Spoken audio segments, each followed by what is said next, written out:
Hello students, welcome back to my channel. आज की video में हम क्लासिकल राइटर्स के बारे में पढ़ेंगे। क्लासिकल लिटरेचर को एंशिएंट लिटरेचर भी कहा जाता है एंड इसे हम टू पार्ट्स में डिवाइड कर सकते हैं, classical Greek literature and classical Roman literature. तो पहले हम पढ़ते हैं ग्रीक लिटरेचर के बारे में, जो कि 3rd सेंचुरी से लेके 5th सेंचुरी के बीच में लिखा गया था। एंड लिटरेरी ट्रेडिशन की शुरुआत ही ग्रीक लिटरेचर से होती है, फिर वो चाहे पोइट्री हो या कॉमेडी, ट्रेजेडी हो या फिर फिलॉसफी, ये सब चीज़ें यहीं से ओरिजिनेट हुई हैं। एंड रोमन लिटरेचर को इन्फ्लुएंस करने वाला भी ग्रीक लिटरेचर ही था। इसे ग्रीक लैंग्वेज में लिखा हुआ है, जो कि एंशिएंट ग्रीस की लैंग्वेज होती थी।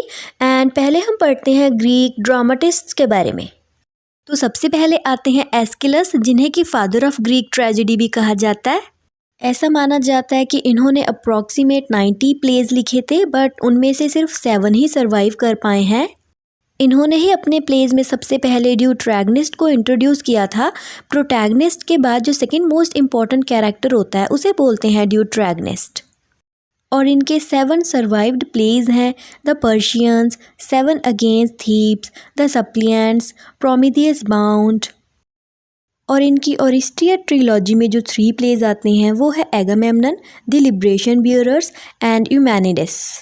इस ट्रिलॉजी में एगामेम्नन एंड उसकी फैमिली के बारे में बताया है, जो कि आर्गोस का किंग था। तो नेक्स्ट है सोफोक्लस। ये भी एक ग्रेट ट्रेजेडियन थे एंड इन्होंने 123 के अराउंड प्लेज लिखी हैं, जिनमें से भी सिर्फ 7 ही सर्वाइव कर पाए हैं। इन्होंने अपने प्लेज में प्रोटैगनिस्ट को इंट्रोड्यूस किया था, जो कि 3rd मोस्ट इम्पॉर्टेंट कैरेक्टर होता है प्रोटैगनिस्ट एंड ड्यूट्रैगनिस्ट के बाद। तो इनके 7 सर्वाइव्ड प्लेज हैं Ajax, the women of Trachis, Electra, Philoctetes, Oedipus the king, Antigone and Oedipus at Colonus. Last के जो 3 प्लेज हैं इनकी सेटिंग थीब्स की रखी गई है, जो कि एक इम्पॉर्टेंट ग्रीक सिटी थी, इसीलिए इन्हें थीबन प्लेज भी कहा जाता है। तो नेक्स्ट ग्रीक ड्रामाटिस्ट हैं यूरिपिड्स। इन्होंने भी 92 से 95 के करीब प्लेज लिखे थे, जिनमें से 18 to 19 ही सर्वाइव कर पाए हैं।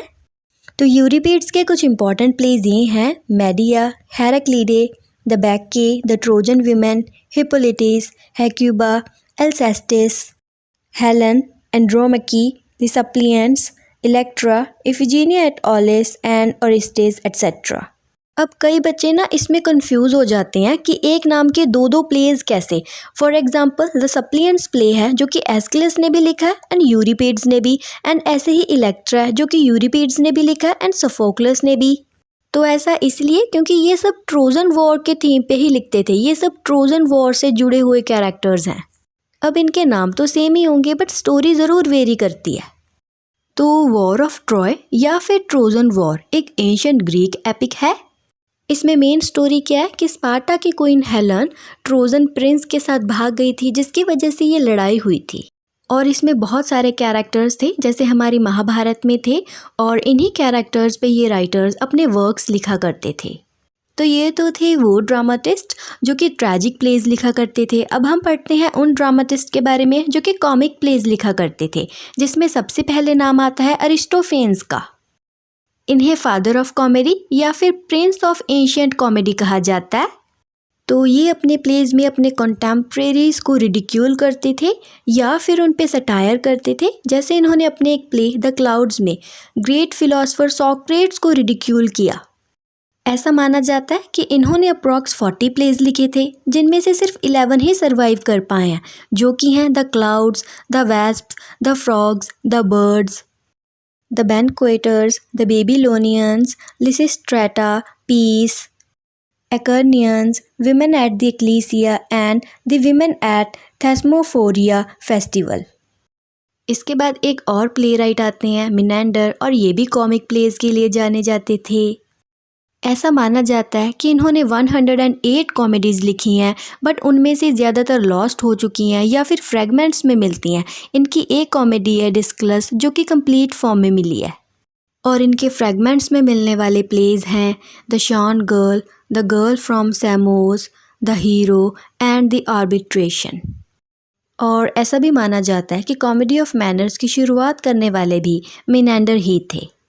इसके बाद आते हैं एसप, जो कि एक फैबुलिस्ट एंड स्टोरी टेलर थे। एसप को हम फेबल्स का पायनियर भी बोल सकते हैं। फेबल्स ऐसी स्टोरी होती हैं जिनमें एनिमल्स को पर्सोनिफाई किया होता है, मीन्स ह्यूमन क्वालिटीज़ दी होती हैं, और वो ह्यूमन बीइंग्स जैसे ही बोलते हैं, खाते हैं, नहाते हैं और नाचते हैं, जैसे कि हम कार्टून्स देखते हैं। इनका कोई भी वर्क कम्प्लीटली सर्वाइव नहीं कर पाया, लेकिन हमें इसकी रेफरेंसेस अरिस्टोटल एंड हेरोडोटस के वर्क से मिलती हैं। तो ऐसे एसप की फेबल्स को आज भी याद किया जाता है। तो अब हम पढ़ते हैं ग्रीक एपिक पोएट्री को, जिसमें सबसे पहले नाम आता है होमर का। होमर ने एपिक पोएट्री की शुरुआत की थी, इसलिए उन्हें फादर ऑफ एपिक पोएट्री कहा जाता है। एंड उन्हें सिर्फ ग्रीक लिटरेचर में ही नहीं बल्कि पूरे वेस्टर्न लिटरेचर में पढ़ा जाता है। प्लेटो ने अपनी बुक द रिपब्लिक में उनके बारे में लिखा है that he is leader of Greek culture. उनकी 2 epic poems Iliad and Odyssey world famous हैं। मैंने आपको पहले भी बताया कि Greek writers mainly Trojan war पे ही लिखते थे, एंड इलियड की सेटिंग भी ट्रोजन वॉर की ही रखी गई है। एंड इसमें एगामेम्नन एंड एक्किलीज की फाइट दिखाई गई है। इसमें मेनली एक्किलीज को ग्लोरीफाई किया गया है that he was a great warrior. Next है ओडिसी। तो इसमें ग्रीक हीरो ओडिशियस के बारे में बताया हुआ है, जिसको कि लैटिन में यूलिसस बोलते हैं। तो ट्रोजन वॉर के ख़त्म होने के 10 ईयर्स बाद वो अपने किंगडम इथाका में लौट कर आया था, एंड इसमें उसकी इस 10 सालों की जर्नी को बताया गया है। और आप ये भी याद रखना कि एपिक पोएट्री को डैक्टिलिक हेक्सामीटर में लिखा जाता है। तो नेक्स्ट है हिसियड। ये होमर के कंटेम्प्रेरी ही थे, एंड इन्हें फादर ऑफ डिडैक्टिक पोएट्री कहा जाता है। तो इनका सबसे इम्पॉर्टेंट वर्क है थियोजेनी, एंड उसके बाद है works and days, then shield of Heracles and catalogue of women. Next poet हैं पिंडर। ये एक लिरिक पोएट थे, एंड ये अपनी विक्ट्री ओड्स के लिए जाने जाते हैं। इनकी ओड्स को जीत की खुशी में गाया जाता था, एंड इन ओड्स को 4 बुक्स में डिवाइड किया हुआ है, Olympian, Pythian, Isthmian and Nemean games. इन 4 बुक्स के अलावा 13 बुक्स और हैं जिनमें कि इनकी पोइट्री को पाया गया है, जैसे books of dithyramb, books of prosodia, book of paean and book of hymns etcetera. Next poet हैं सैफो। ये एक फीमेल पोइट थी, एंड ये भी अपनी लिरिक पोइट्री के लिए जानी जाती हैं। लिरिक पोइट्री वो होती है जो कि म्यूज़िक के साथ गाई जाती है।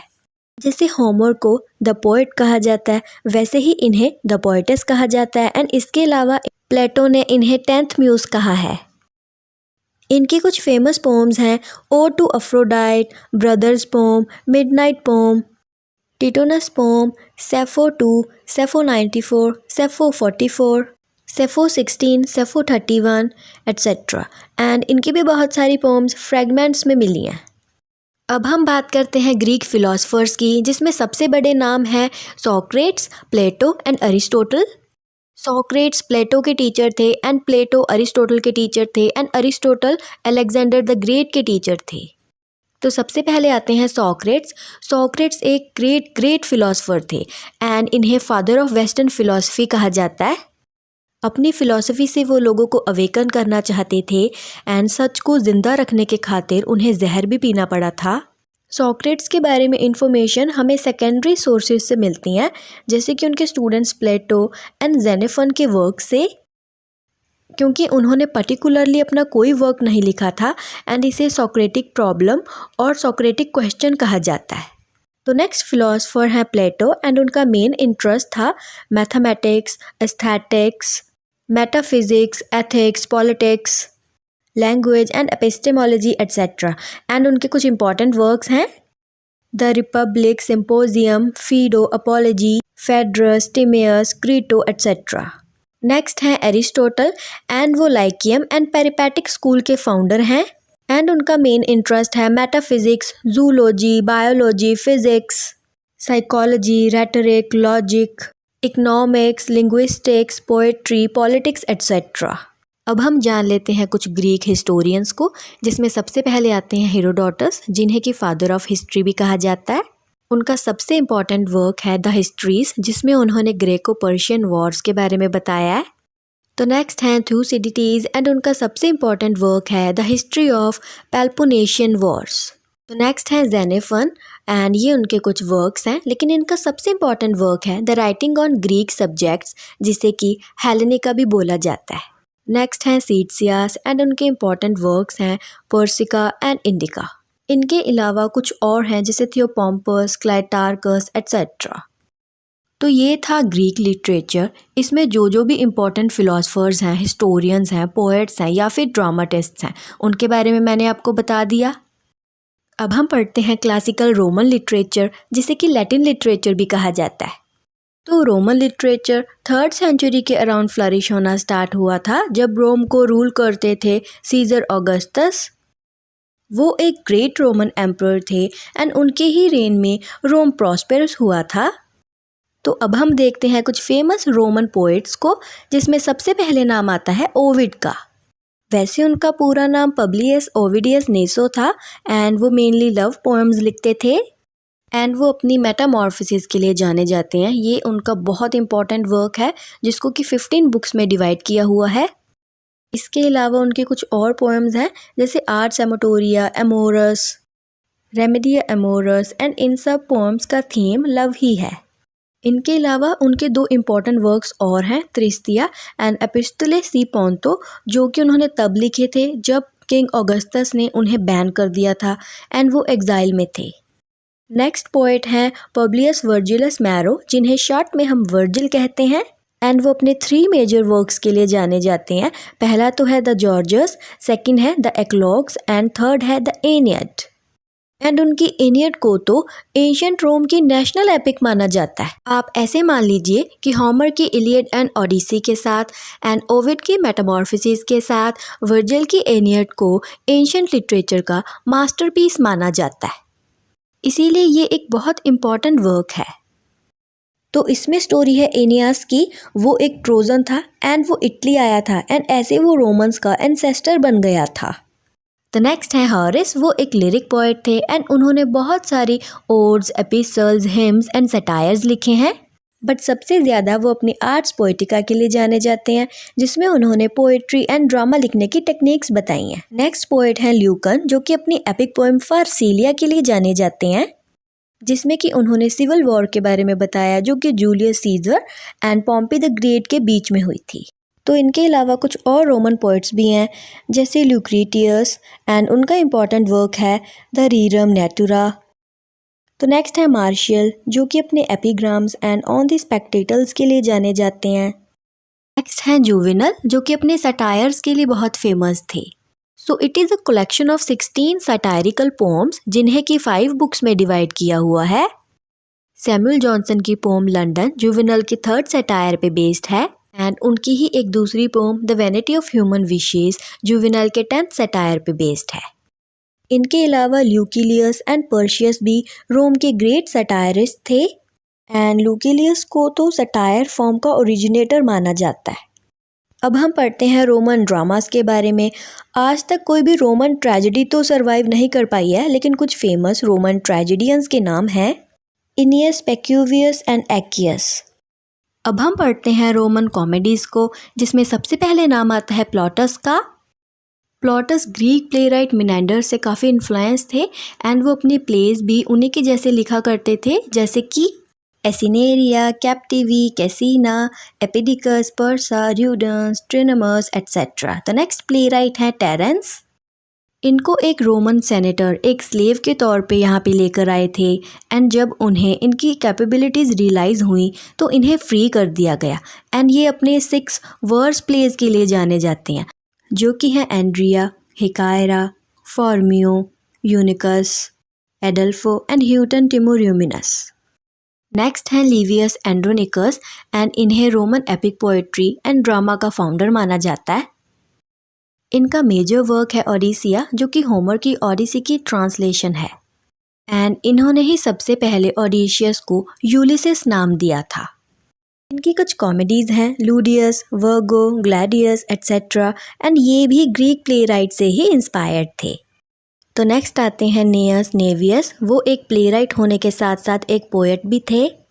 इन्होंने ड्रामा की एक न्यू फॉर्म स्टार्ट की थी जिसे कहते हैं फैबुला प्रीटेक्स्टा, जिसमें कि रोमन सब्जेक्ट्स पे प्लेज लिखे जाते थे रादर देन ग्रीक सब्जेक्ट्स। इनकी एक एपिक पोम भी है द प्यूनिक वॉर, जिसको कि नेटिव इटालिक मीटर में लिखा हुआ है एंड ये एक सोल्जर भी थे एंड इन्होंने खुद प्यूनिक वॉर में पार्टिसिपेट किया था। एंड इनके कुछ फेमस प्लेज हैं रोमुलस एंड रीमस एंड क्लास्टिडियम। तो अब हम पढ़ते हैं रोमन हिस्टोरियंस के बारे में, जिसमें सबसे पहले नाम आता है टिटस लिवियस का, जिनको कि शॉर्ट में हम लिवी भी बोलते हैं। इनका सबसे इम्पॉर्टेंट वर्क है ये, जिसकी इंग्लिश ट्रांसलेशन है the founding of the city और the history of Rome. Next हैं गायस टैकिटस। वो एक हिस्टोरियन होने के साथ साथ एक पॉलिटिशियन भी थे एंड उनके इम्पॉर्टेंट वर्क्स ये हैं Germania, histories, annals, dialogue on oratory and the life of Agricola.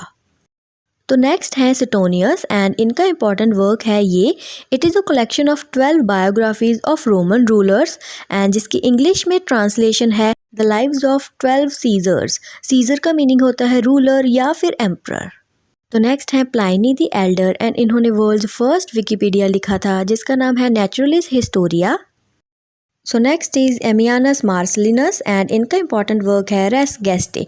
तो अब हम जान लेते हैं कुछ इम्पॉर्टेंट रोमन फिलोसफर्स के बारे में। तो सबसे पहले आते हैं सेनेका द यंगर।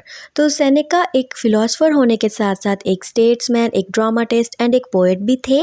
पोएट ल्यूकन इनके नेफ्यू थे जिनको कि हमने पहले भी पढ़ा था। इनके कुछ फेमस प्लेज हैं मिडिया, फेड्रा, थिस्टिस और इनके कुछ इम्पॉर्टेंट एसेज हैं on anger, on providence and on the firmness of wise person. तो नेक्स्ट है सिसरो एंड इनके मेन इंटरेस्ट थे थियोलॉजी एंड एपिस्टेमोलॉजी। ये एक Roman lawyer, politician, orator and philosopher थे एंड इनके इम्पॉर्टेंट वर्क्स हैं on the orator, on the laws and on the republic. तो नेक्स्ट है प्लॉटिनस एंड उन्हें न्यू प्लेटोनिज्म का फाउंडर माना जाता है। तो इनका इम्पॉर्टेंट वर्क है 6 इनेट्स जिसको कि उनके स्टूडेंट पोर्फिरी ने एडिट किया था।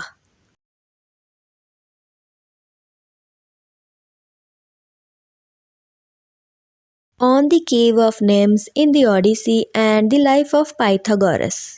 नेक्स्ट है saint Augustine of Hippo and उनका सबसे इम्पॉर्टेंट वर्क है the city of God and उनका ऑटोबायोग्राफिकल वर्क है the reading of confessions and कुछ और हैं जैसे कि a mysterious women from northern Africa and psychology and epistemology etcetera.